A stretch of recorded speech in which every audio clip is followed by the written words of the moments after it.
देखिए दोस्तों, आप यहाँ पर देख सकते हैं कि मन्नू के जो शरीर में है उनका भाई छोटू का आत्मा आ चुका है।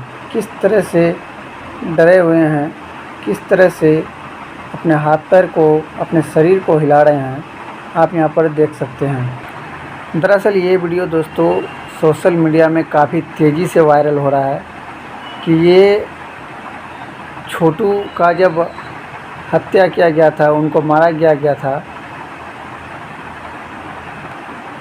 तब से छोटू की आत्मा इधर उधर भटकने लगा है। जिसके बाद मन्नू के शरीर में, यानी खुद अपना बड़ा भाई के शरीर में वो आ चुका है।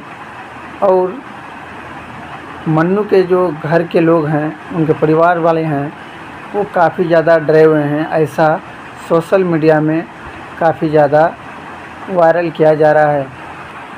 हालांकि क्या सच और क्या गलत है ये तो हमें पता नहीं है दोस्तों, लेकिन इतना सा ज़रूर कह सकते हैं कि हमें लगता है कि ये रील बनाते होंगे, क्योंकि थोड़ा सा जो उनका बॉडी लैंग्वेज का जो ढांचा है वो कुछ एक्टिंग जैसा लग रहा है।